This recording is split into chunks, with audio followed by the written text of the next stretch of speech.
Jour 19, la loi 80-20 et Sturgeon thème du jour. Fais plus avec moins, concentre-toi sur l'essentiel. Chers frères et sœurs, hier nous avons vu comment transformer nos émotions en feu sacré. Aujourd'hui, nous passons à un niveau stratégique. Comment investir ton énergie là où elle compte vraiment? Car oui, tout effort n'est pas égal. Tout m'est permis, mais tout n'est pas utile. 1 Corinthiens 6:12. Ce verset nous introduit un principe spirituel et pratique. Tu peux faire plein de choses sans produire le moindre fruit. Tu peux te sentir débordé et pourtant t'éloigner de ta mission. Il est temps d'apprendre à trier, à simplifier, à prioriser. 1. La loi 80-20. L'art de te concentrer sur ce qui porte du fruit. La loi 80-20 ou principe de Pareto dit ceci. 80% de tes résultats proviennent de 20% de tes efforts. Exemple concret, 80% de ta progression spirituelle viennent de 20% de tes habitudes, prière, méditation, obéissance. 80% de ton impact viennent de 20% de tes actions intentionnelles. 80% de ta fatigue viennent souvent de 20% de tes mauvaises habitudes. Brian Tracy insiste. La capacité à fixer des priorités est la clé de la réussite. Alors pose-toi cette question choc aujourd'hui.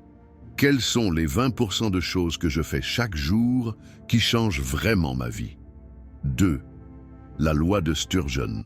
Débusquer ce qui t'épuise pour rien. La loi de Sturgeon va plus loin. 90% de tout ce qui existe est de faible valeur. Traduction dans ta vie quotidienne. Les heures passées sur TikTok ou WhatsApp, les discussions stériles qui n'apportent rien, les tâches qui donnent l'illusion d'être utiles, mais ne font pas avancer ta mission. Le perfectionnisme paralysant qui fait perdre du temps. Vérité choc. Être occupé n'est pas un signe de discipline, c'est parfois un symptôme de confusion. Dieu ne te demande pas de faire plus, il te demande de faire mieux. 3. La sagesse divine. Choisir l'utile, abandonner le superficiel. Aujourd'hui, la discipline, c'est refuser d'être esclave de l'agenda des autres. Dire non à ce qui ne t'aligne pas avec ta vocation. Identifier les gestes simples, efficaces, stratégiques et y rester fidèle. Reprends ta journée type. Regarde ton programme. Demande-toi, qu'est-ce qui me rapproche de Dieu, de mes objectifs, de ma mission? Et qu'est-ce qui me distrait, m'épuise ou me disperse? Fais le ménage, coupe les feuilles mortes et arrose les graines qui portent vraiment du fruit. Takeaway. Ce que tu dois retenir aujourd'hui, 80% de tes résultats viennent de 20% de tes efforts. Tu dois apprendre à identifier ces 20% les plus puissants. La plupart des distractions sont inutiles, voire nuisibles. Dire non au superflu, c'est dire oui à ta mission. La vraie discipline, c'est de choisir l'essentiel et de s'y tenir. Tu n'es pas appelé à tout faire, mais à bien faire ce qui compte. Jésus lui-même passait du temps à se retirer, à prier, à faire moins, pour mieux faire. Dans la vidéo de ce soir, tu vas découvrir comment identifier les 20% d'habitudes qui changent vraiment ta vie. Comment éliminer les 90% de tâches qui t'épuisent sans t'élever. Comment réorganiser ton agenda pour servir ta mission et non l'inverse. Retiens, la discipline, ce n'est pas tout faire, c'est bien faire ce que Dieu attend de toi. Exhortation finale. Moins, mais mieux. La sagesse du disciple.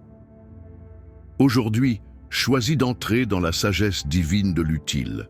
Ne gaspille pas ton énergie à briller dans des zones qui ne portent pas de fruits. Brille là où Dieu t'attend. Concentre-toi sur ce qui compte vraiment. Proclame avec moi. Je rejette l'agitation inutile. Je choisis la clarté. Je m'aligne sur la volonté de Dieu. Je fais moins mais mieux, car je suis appelé à porter du fruit et du fruit qui demeure. Jean 15, 2. Tout sarment qui porte du fruit, il l'émonde, afin qu'il porte encore plus de fruits. Demain, nous verrons une clé secrète de la discipline, l'environnement, et pourquoi ce qui t'entoure détermine ce que tu deviens. Mais pour aujourd'hui, simplifie, priorise. focalise et laisse Dieu multiplier les fruits de ton obéissance ciblée. Frère Ange Guédénon,